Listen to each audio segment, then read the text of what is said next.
तो हमारे पुंडरी हलके में लाइट के खंभे तो खड़े हैं, पीछे उसके गड्ढे हैं, किसी की ट्यूब नहीं जल रही, किसी का खंभा टेढ़ा है। कोई विकास कागजों में तो लाइट नजर आती है, फील्ड में नहीं। विरासत से तय नहीं होते सियासत के फैसले। उड़ान तय करेगी आसमान किसका है, संघर्ष मेहनत तय करेगी पुंडरी का मैदान किसका है। तो विशेष रेण में देखना सार दर्शकों ने राम राम नमस्ते। जुगर के धुंध थी, धुंध के बाद सूरज उगना शुरू हो गया और थोड़ी थोड़ी गर्मी मौसम में बढ़ने लग गई है। उसी प्रकार हरियाणा की राजनीति में भी गर्मी शुरू हो गई है और हरियाणा के कैथल जिले की पुंडरी सीट जो एक और सीट अब की बार बताई जा रही है उसमें भी सरगर्मी बढ़ गई है। नेताओं ने अपनी रैलियां अपने अभियान शुरू कर दिए हैं। उसी के चलते आज हम कंवरपाल करोड़ा जी से जुड़े हैं और आपके बीच लेके आए हमसे कुछ खास बातचीत। जी कंवरपाल जी राम राम। राम राम मोहित, आपका स्वागत भाई। और विशेष हरियाणवी को जितने भी आपके व्यूअर्स फ्लोवर देख रहे हैं सबको मेरा हाथ जोड़कर नमस्कार। तो जैसे कि कंवरपाल जी आप कांग्रेस पार्टी से आते हो, पहला सवाल हमारा ये है कि कांग्रेस पार्टी को आप कितना मजबूत समझते हो 2024 के इलेक्शन? देखो, कांग्रेस पार्टी बहुत मजबूत है।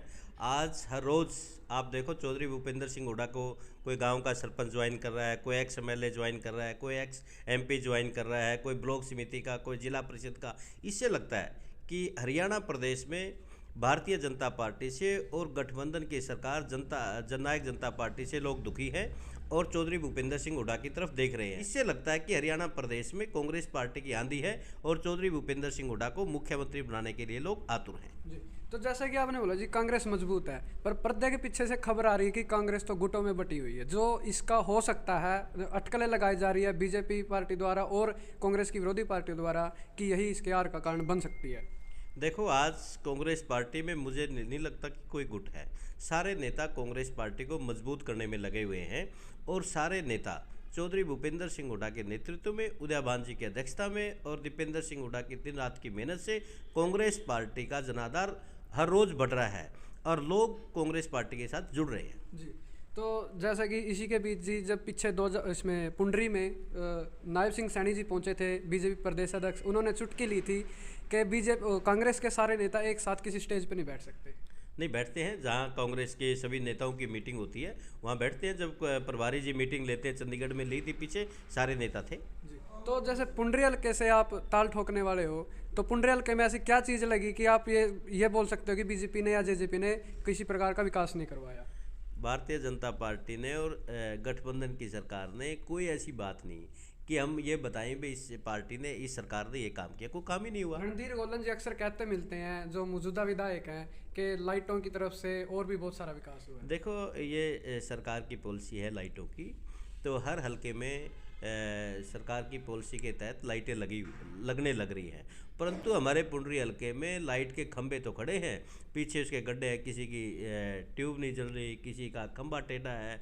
कोई विकास कागजों में तो लाइट नज़र आती है, फील्ड में नहीं। जी, तो जैसे कंवरपाल जी, जो कांग्रेस के अन्य नेता हैं, उन्होंने रैलियां और अभियान शुरू कर दिए हैं, तो जो आपके कार्यकर्ता वो वेट कर रहे हैं इस चीज़ का कि आप कब मैदान में आओगे? देखो, मैं तो 8 मार्च 2020 को मैंने जब कांग्रेस पार्टी की बहुत बड़ी रैली मेरे गांव में की थी और चौधरी भूपेंद्र सिंह हुड्डा जी उसमें आए थे।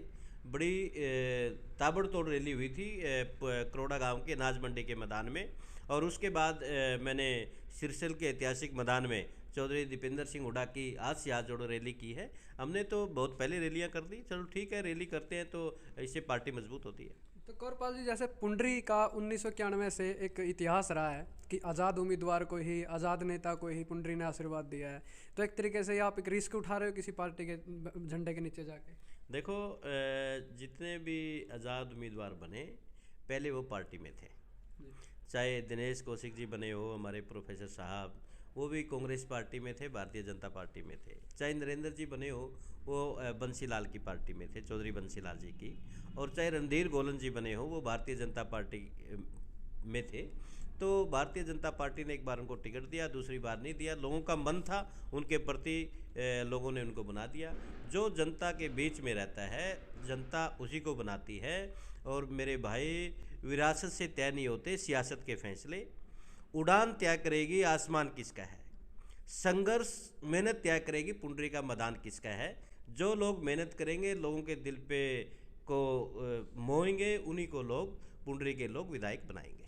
तो जैसे कांग्रेस पार्टी पर अक्सर, कांग्रेस कार्यकर्ताओं पर अक्सर चापलूसी का एक तरीके से धब्बा लगता है, बोला जाता है कि चापलूसियों की पार्टी है कांग्रेस पार्टी, इसके ऊपर आप क्या कहेंगे? ना, मुझे नहीं लगता कि कोई चापलूसी, क्योंकि देखो ना, रात दिन चौधरी दीपेंद्र सिंह हुड्डा अपनी भरी जवानी सड़क पे लेके 36 बरादरी के लोगों के लिए काम कर रहे हैं।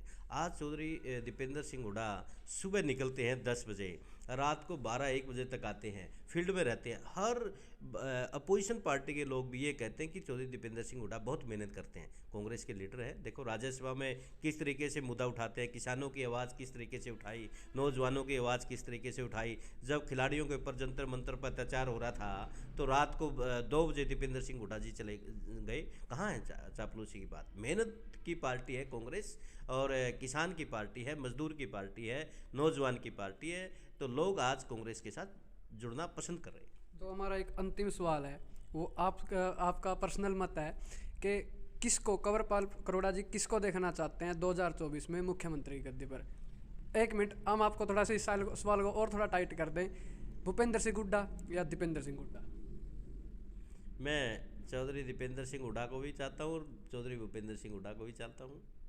चौधरी भूपेंद्र सिंह हुड्डा प्रदेश के मुख्यमंत्री बने और नौजवानों की आस चौधरी दीपेंद्र सिंह हुड्डा जी बने। बहुत बहुत धन्यवाद। थैंक यू भाई जी।